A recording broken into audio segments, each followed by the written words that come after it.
Welcome to the NZ Nomad Runner podcast. It's good to be here. It's good to have you here. My name's Chris Lucas. And my name's Charlotte Milne. We're running coaches at CMF Running, home of epic one-on-one run coaching and the CMF Run Club. Today, we're actually going to talk about one of these pillars. There's sort of two pillars to CMF running and everything we do. One-on-one run coaching and the CMF Run Club. We talked about the CMF Run Club a couple of weeks ago. Today, we're going to talk about one-on-one run coaching. And that's the title of today's podcast. What is one-on-one run coaching? We're finally doing this. This has been a topic that we have talked about doing for a wee while. Were you going to say years? Yeah, it was. It was definitely, there was only amount of time that it seemed appropriate. A few months was not long enough. A few weeks, few days. No. It does feel like it's been something that's talked about, that we wanted to get out there into the open. But I guess it takes time to, learn how to articulate things as well, isn't it? And because tied into this, I guess, for us is like the values of CMF as well, right? Yeah, for sure. And it's almost, we did like Chris said, the CMF Run Club podcast. Check that out if you haven't. But the first time ever recording that, it's so funny when you record things and say things out loud, on a public forum, what it is. But it is really, I guess time takes time, and with that time, things solidify. Yes, that is the word I am looking for, and become more clear. Even more so, probably when you have a comparison, like the Run Club, it becomes more evident what one-on-one coaching is compared to what it's not. And like talking about our values, and on that is why we have these two pillars, because they are sort of at two extremes to each other, and we sort of did touch on that in the CMF Run Club podcast.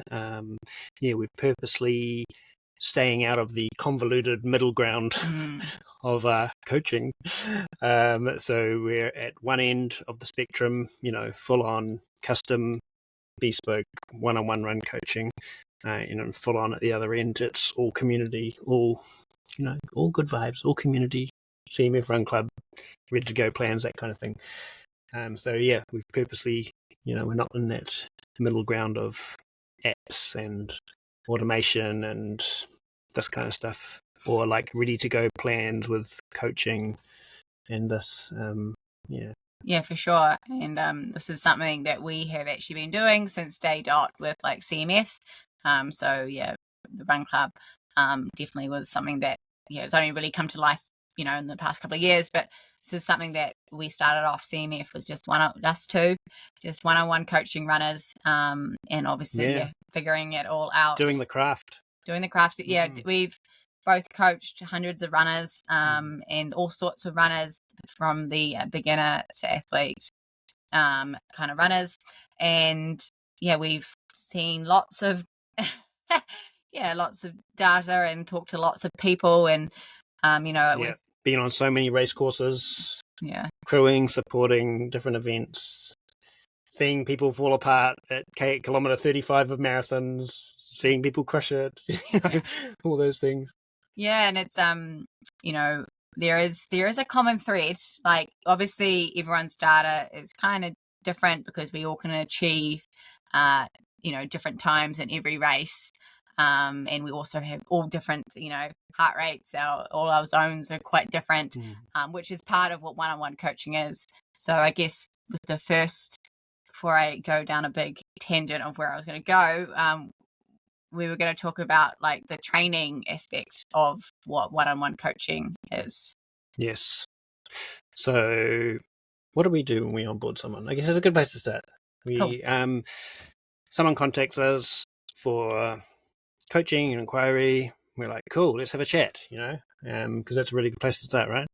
And it's something that we would encourage anyone, if you're looking for coaches, is to talk to this prospective coach first, have a yarn to them, see if you guys gel, like personality wise, that kind of thing.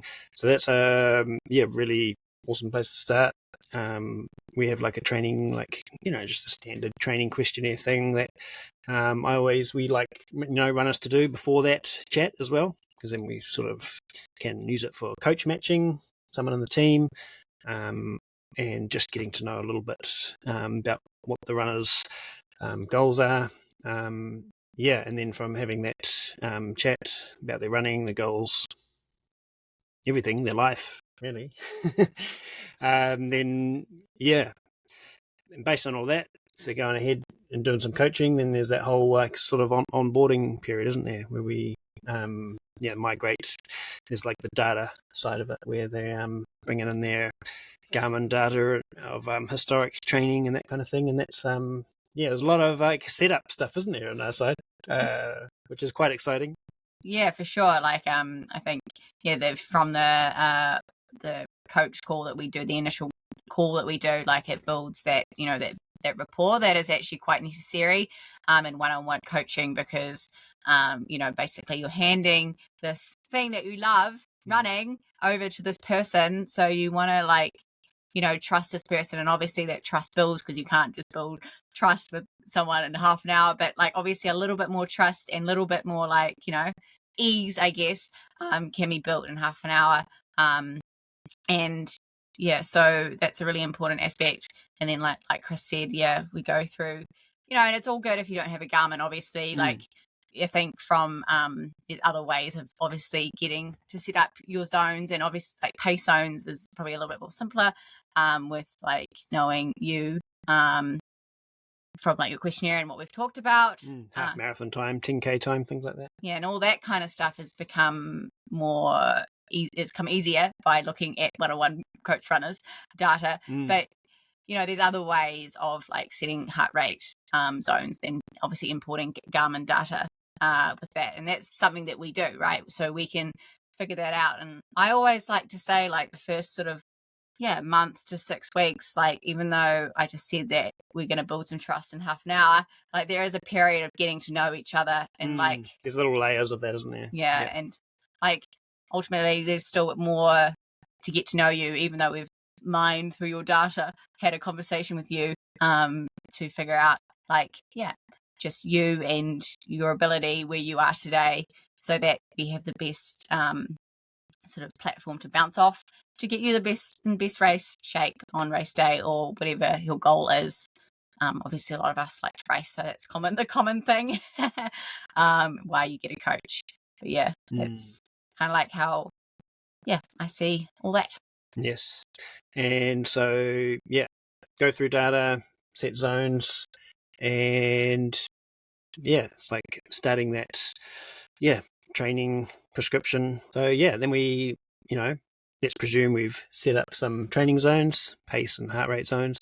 And I guess heart rate zones are important. Like, they're not everything, but they're important for just a line in the sand, aren't they? It's like a starting point for, they can change a bit later on, that kind of thing, but they're important to establish like a training balance and a training mix for that runner, like we don't want to, training intensities, like we don't want to tip the runner over. It's like a boundary, like run up to X amount of heart rate for zone 2 is a common one, because we obviously do a lot of easy running, really, in the scheme of things, especially when you're starting out.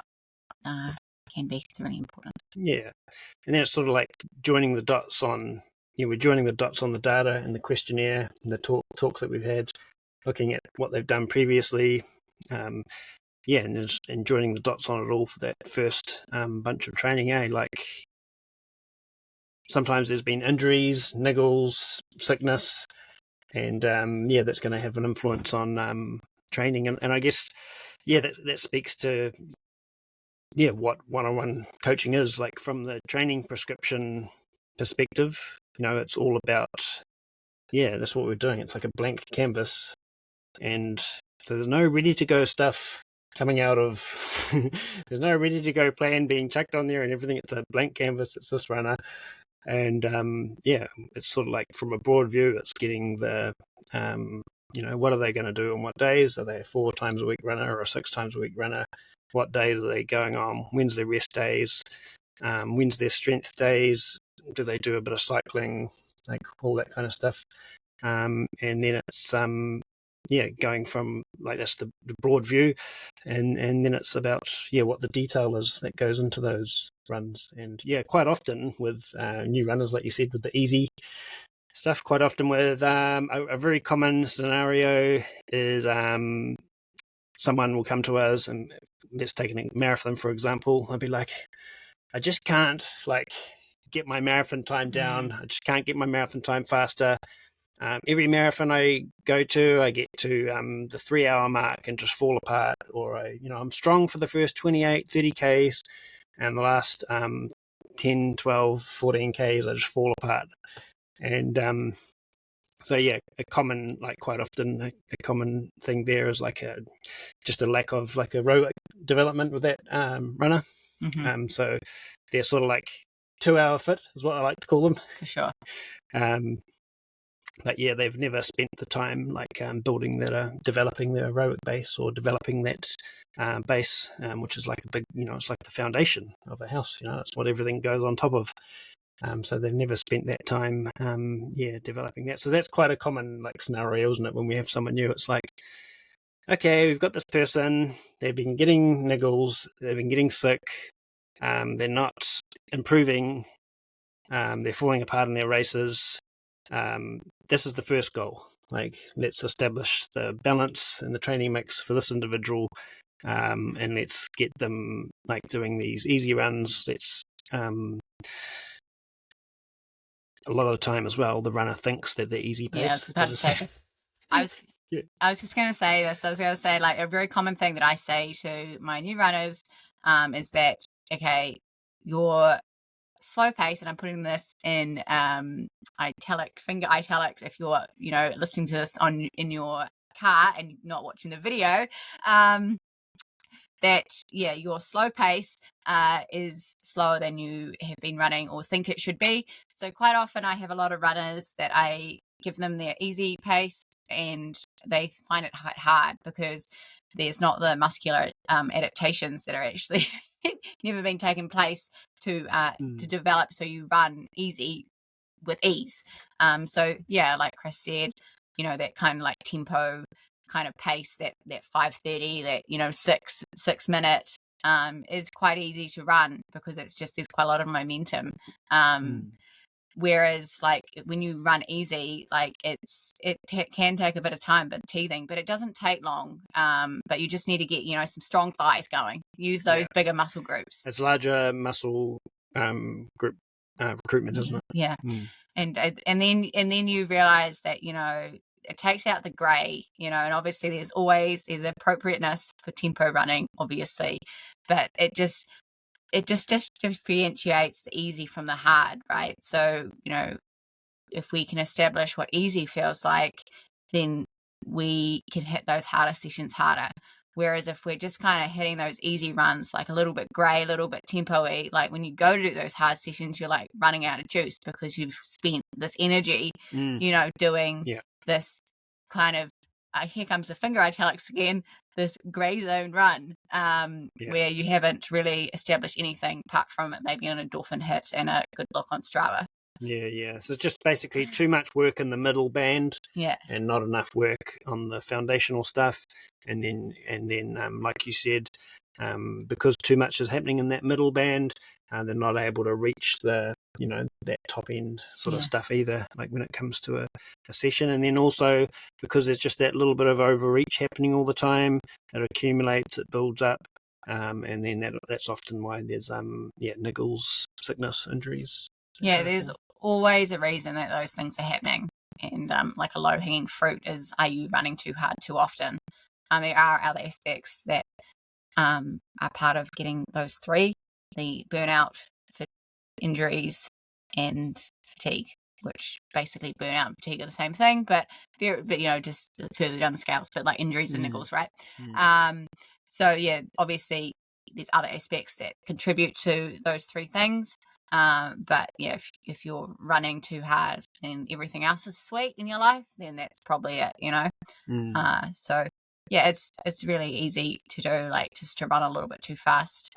Yeah, it gets easy until it doesn't. It is easy until it doesn't. Sorry, I should say. Sometimes we get folks that are at the other end of the scale. So yeah, just so you don't think that we're all about just making people run easy all the time. Yes. Sometimes, because it's, horses for courses. Yes, this is true. Sometimes we get folks that are, cruisers. Maybe they've been running quite a long time, and they've been doing some like ultramarathon stuff, and they've just got in this sort of mindset of like, oh yeah, I'm just cruising all the time, And same thing again. It's like anything in training. The more you do the same thing all the time, you're just going to stagnate. Right. So yeah, we can sometimes get someone like that, just too much cruising and too much overall volume, and then just not enough like stimulus with any workouts, or maybe they're just doing way too much like cruisy running, not even getting in any strength and all that kind of stuff. So yeah, that can happen at the other end For sure. as well. Yeah, obsessed with zone 2. That's another thing as well. Yeah, kind of thing. But yeah, that can happen sometimes too, right? When we have we bring on a runner, we're like, okay, we need to do some like zone 1 and 2 running, and these are your heart rate zones, and sometimes the runner becomes a little bit too obsessed with the zone running. So we're like, so then we'll stop prescribing heart rate like to that individual. Yeah, this is one-on-one run coaching. Yeah, like I have had client runners. I've had runners when I have, given them heart rate, and then I've had them for a while actually, and like what Chris said about I want to actually progress them, and so I've switched back to pace because they kind of need to run like that sort of slightly zoney 3, and this is just like, not to make it confusing, but this is just what one-on-one coaching is. It's kind of like the wisdom to know the difference of when to do what. And it depends on what they're training for too, right? For sure. Influences that. Yeah, where they're at in their journey. That is right. And where we have got this runner from, and their running journey, and and obviously like, their overall load, like we all can handle, different load, and so different, and it's just navigating that, and just getting you to the start line injury, niggle, fatigue, burnout free. Totally. So that's like a little bit about the sort of training prescription side. Also, what influences training prescription a lot is life. Life. Like, what's your life like? We have a big range of runners and athletes at CMF. We have a lot of runners in their 20s, early 30s, that kind of thing, right up to 50s, 60s, 40s, 50s, 60s. So big range, and different folks at different stages of life have different layers of life stress and commitments, and it does have a bearing on your training, like your ability to recover from session, just overall training load, and not to mention the time factor as well. So there's that as well. Some runners are very, very time crunched, so then it becomes their training plan, and we're in touch with the runner about like their schedule and that kind of thing, and what we can fit in, and so sometimes it's about, okay, what's the best like 7 sessions a week, like 7 like overall things. Might not be all runs, it might be a mixture of different things. What can we get in for this runner that's going to give them the most benefit for this particular person?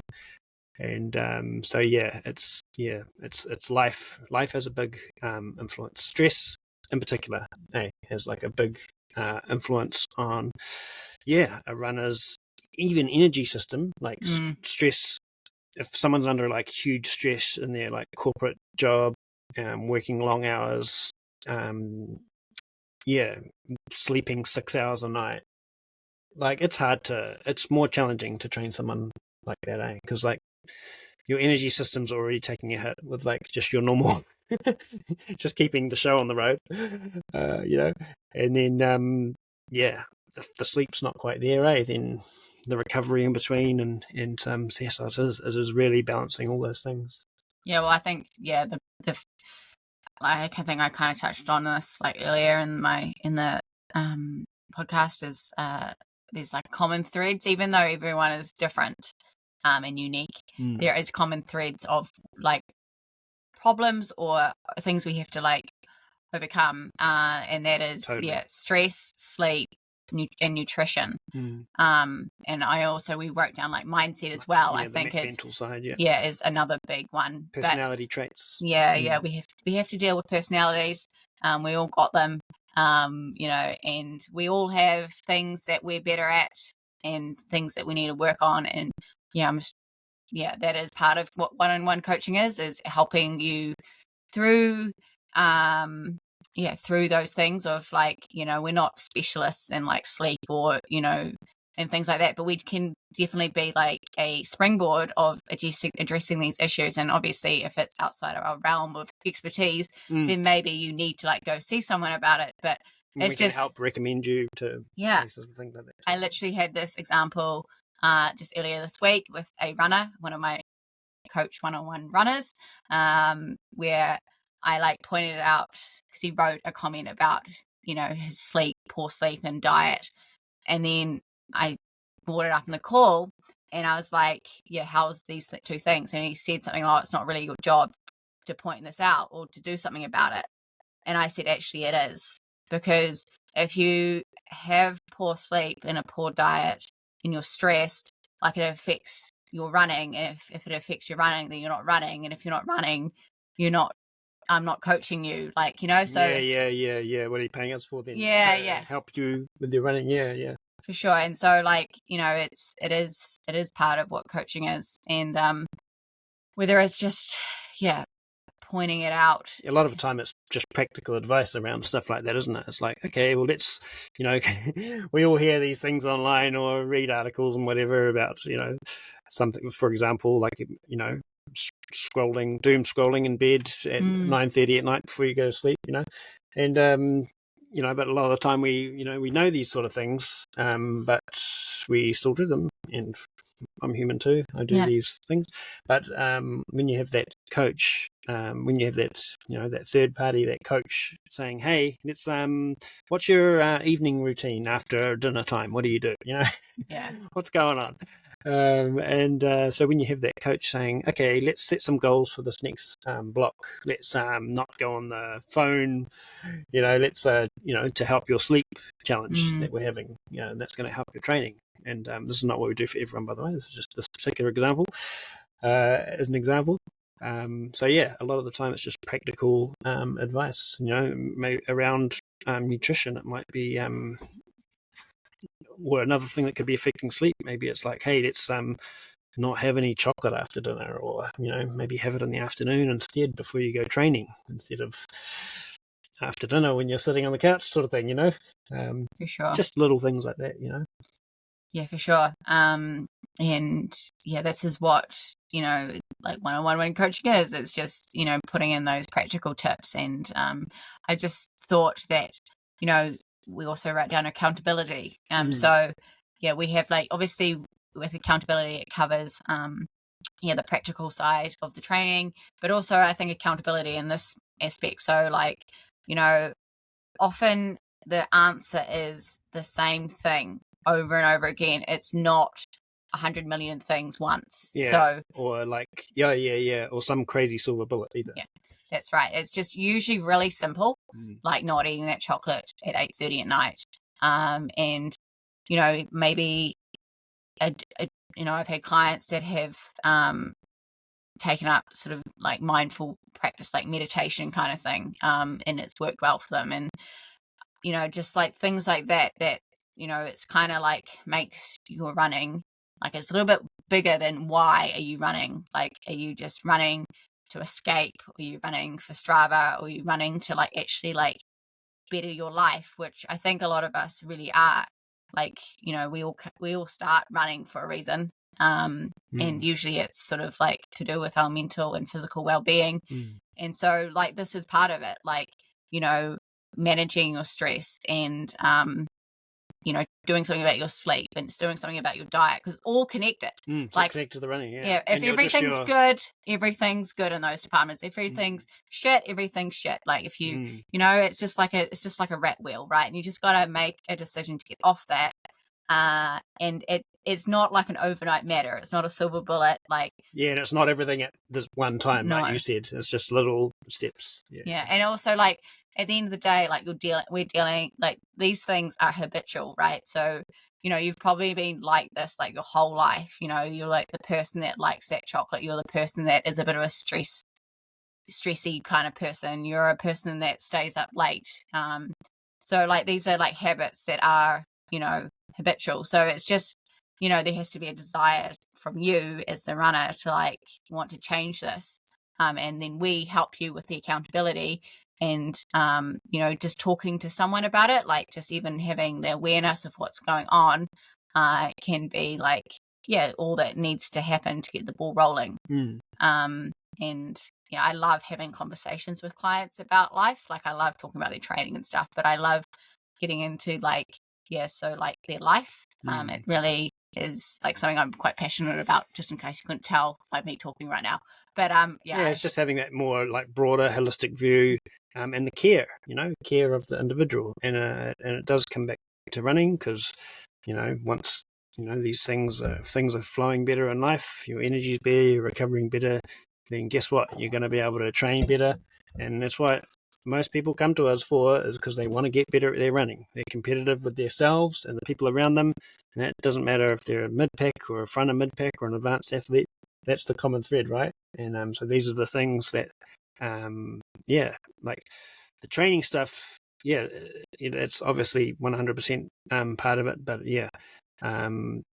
having balance with all these other things is huge as well, because ultimately if the energy's good, the health is good, then your training can become more like, you know, heavy, demanding. Maybe you can handle that extra session per week, that little bit more volume, you know, all that kind of stuff, because we're getting all the levers. I like to call them all the levers. We're getting all the levers pointing in the right direction. All those variables, getting them all nicely balanced, and then the runner's able to train really well. And something else I just thought of is like, that you just were talking about was like it's managing expectations. So I think just about every runner has a bit of an ego, whether it's not I'm not good enough or I'm amazing. So like it's, and we can fluctuate between the two. By the way, the same person. Yes. Even in the same conversation. Yes. Yes. So you know it's about, you know, aligning their you know, a common thing is aligning the reality of their physical, you know, where they are today, with the head, you know, so that, you know, because a typical, like a, you know, obviously in road stuff, there's more pressure or more focus on outcome, like time, pace and stuff. Yeah. So, you know, some runners, they come in with wanting to achieve a goal and like a time goal, and it's just about pointing out like actually that was 20 years ago, like, you know, and or, you know, and then it's like pointing out that they've done all these other stuff between then and there, and or it is about like realizing that, you know, maybe someone that's on the other end of the scale, like maybe they're a bit of a rare packer, and it's like they're comparing themselves to others that are faster than them and not feeling like they're good enough. And it's just like, hang on, you're still doing it. And also you're not like, maybe you're not coming dead last, you know, like, and if you are, then who cares? Like, you know, it's just pointing out all that kind of stuff. If you are, there's someone else never going to do that thing that you're doing. You know? Like you have to remember, like we're doing awesome things, whether we're running a half, hard 5K, doing an ultra, doing a miler, like it isn't just everyday things. Like a lot of people don't do a lot of activity. And so if you've got your hat in the ring and you're doing these things, then kudos. For sure. And that's the thing, we all have our running journey, eh? And the things that, are positive about it and negative, or the things we find challenging. And guess what? Like, there's always someone better than us, and there's always someone behind us, And I can guarantee you 100%, like, I've worked with all types. I've worked with athletes that are near the front of the pack, and they also have the same thoughts patterns as someone near the rear of the pack.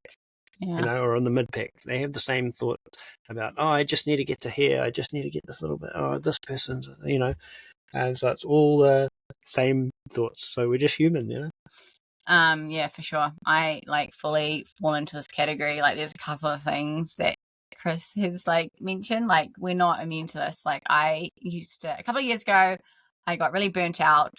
And then I couldn't really race. I could train, and then my mindset and probably my nutrition, and probably my accountability, but maybe more on the accountability was just not right, and I was really drained. And then I switched in my mindset to not be so obsessed, basically, and I ate more food. And today I can handle the most training I ever have in my life. As a result of doing that, and also I'm training for a half marathon. I definitely came in with some pace expectations, and guess what? I tried it in training and I failed. And I have a race on Sunday, and I guess the acid test will be on Sunday when I race Kapiti Half. If I align my body that I can do today with my head, we're not immune to it, right? So but I suppose it's just coming from experience working with others, and it's just human stuff, right? And it's, I guess, quite often it's do you want to have a good race day out there despite the outcome, or do you want to have a hard race day and still have an average outcome, really? So how do you want to get to the finish line? Process focus, not outcome focus, eh? Yeah. And I think that's really important. That's a really important reason to have a coach as well, because just to voice that kind of stuff can be really good, because it's it's just human to want to feel good about yourself or get that compliment. I think that's or have fears as well, leading into races or about your training. The taper tantrums, definitely a thing. Having a coach to share those fears with. Yeah, and just fear of not being good enough, fear of failing, fear of it hurting, fear of whatever. So, I think that's important. And it also makes me think that also what one-on-one coaching is communication. 100%. Yes. Yeah. So, we have a lot of, that's where Training Peaks is so awesome, right? So, runner does their runs, their sessions, they write, that was, good run today, and we comment back. We read all our one-on-one coach runners' comments and comment back. And also, if the if there's a few little sessions getting missed, a few things being missed for the week, and we haven't heard from said runner, then we will be communicating with you. We will be messaging you and saying, hey, how are you? Is everything all right? And that's the accountability side, right? Look at this. Bailey's trying to get in on the action here. I don't know if you can see him, but he's trying to get in on the podcast. Yeah, we were just joking that we should, because we're coming up to having 1 year with Bailey, that we should do a podcast about Bailey. Yeah, talk about Bailey for an hour. Put a birthday hat on him. You can just leave him in front of the camera. Yeah, we just go off and leave him there on his own.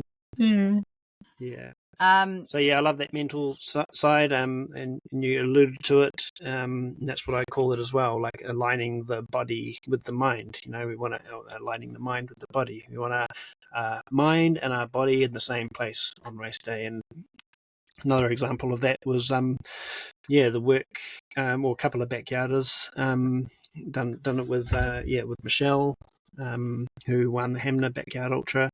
We did a lot of mental preparation, because she already knows how to go long, train, she trains awesome.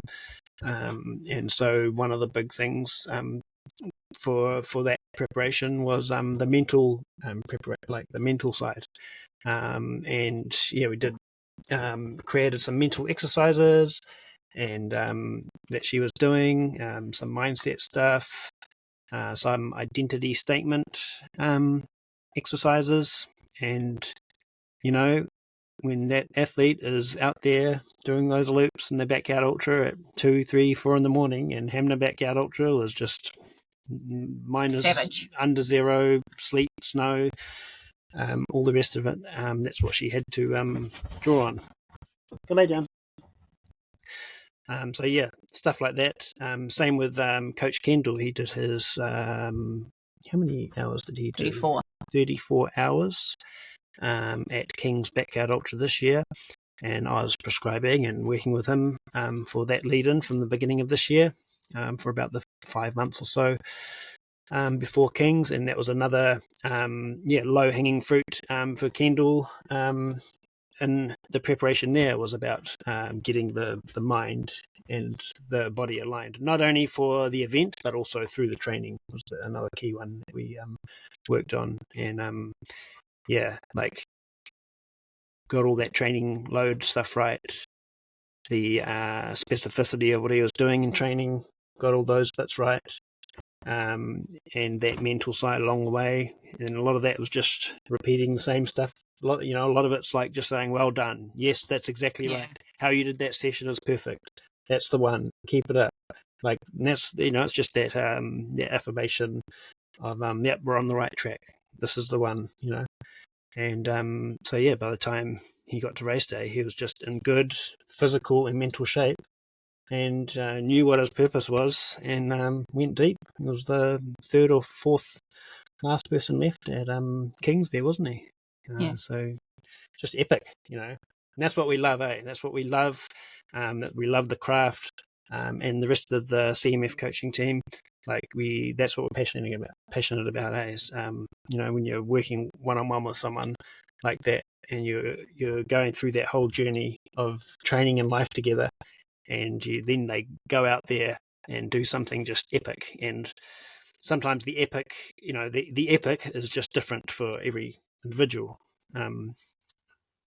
Maybe it's someone that, hike jogs their 100-miler, their 35-hour 100-miler at Tarawera, and that's epic, and so, or maybe it's, doing a sub 2 hour 40 marathon, and so it's just whatever, that is to that person, and us being a part of it is just so amazing to be a part of, isn't it? And events like Tarawera is another one, eh? Like, we have a lot of our crew there every year, and we're always there on the course supporting as well. And when we're not running ourselves, we're always on the course, and it's just so cool, like seeing your runners like out there on race day doing their thing, eh? For sure, it is. I said this podcast, lots of fulfillment being out there, supporting coach runners or the coach runners or the run club members. Now it is, there is a relationship built, right, through being coached one-on-one, right? And I think something that I was thinking of is that, okay, so everyone is different, so the amount that someone discloses or like communicates with or work ons that we need to work on is different. And it's not like you come in and you coach with us and you have to like bear it all, you don't have to like it's not like that. Yeah. And I think like probably scared some people away with this podcast. Maybe or they think that we're just like, oh my god, this sounds amazing. Where do I sign up? But yeah, like I definitely have runners that communicate with me. Like some runners comment on every run that they do, and some runners don't comment at all. And I kind of know, and I think this is what coaching is, I kind of know if that runner is actually doing all right, and if this runner is not doing all right, especially with the non-communicating. And I think, it's just personal things, and like some people don't need to work on this nutrition, stress, and sleep. They're fine, and some people do, and it just depends on where they are in their race, cycle. Like if they're coming into like their first mile, obviously they're going to need a lot of help, or their first marathon, or and it's just like all that kind of stuff. And it's simply, sometimes it is just saying, good job, awesome, keep it up. I know for myself, I like seeing that stuff on my training peaks. So I presume it's the same with others. And I guess, it is coaching. One-on-one coaching is a lot, but it also, is manageable. Like, it sounds like a lot, but it is, it's just one day at a time. It's just one thing at a time. Well, for the runner, it's easier. So they're paying us to coach them, right? So yeah. So this is the beautiful thing about it, right? Is we're taking all the bandwidth that you've been doing thinking about your running. Yes, that is a good one. Yeah. And so that is one thing that we hear a lot.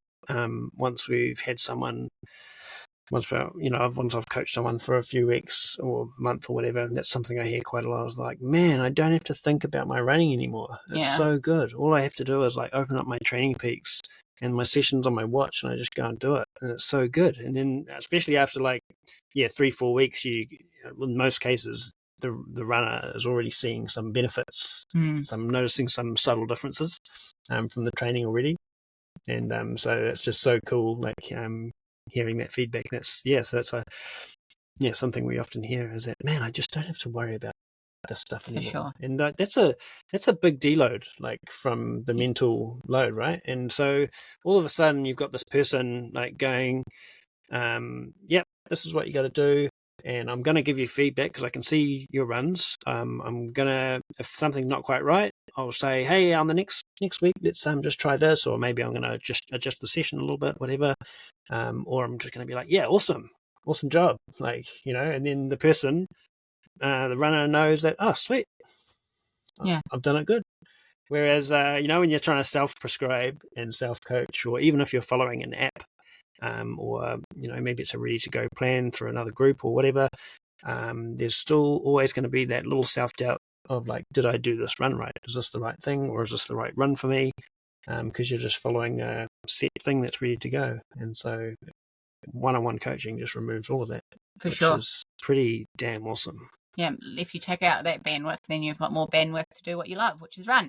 Yeah, and to fine-tune some of these other things that we've spoken about too. For sure, you can always use that energy, obviously, in other aspects of your running that are going to benefit your running. And I think also,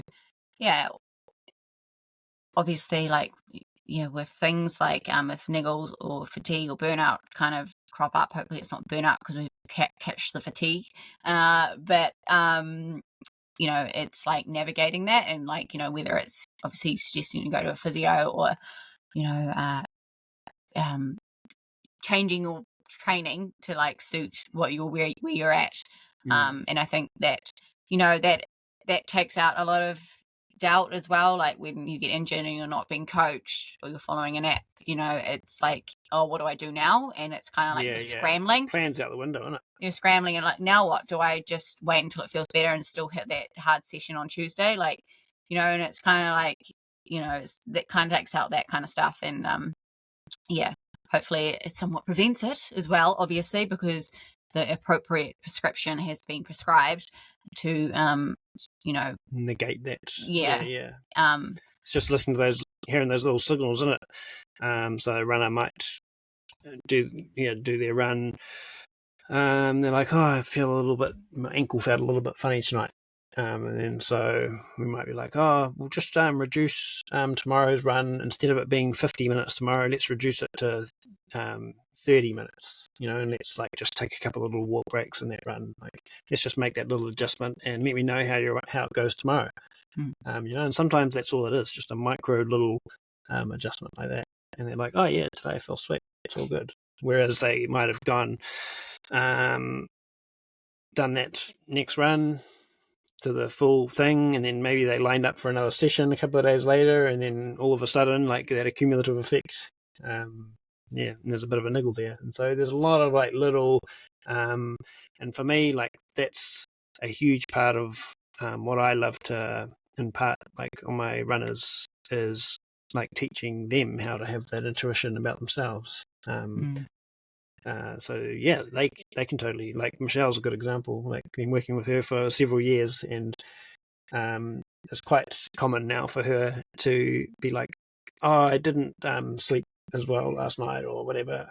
Or I'm feeling. My body gave me this little signal today. I'm just gonna cut this back a little bit, and I'm just like, yeah, sweet, that's a good idea. Like, it's pretty awesome to be able to do that. Like, the honesty that is required, like, self honesty, like, is required to do that. Is quite amazing.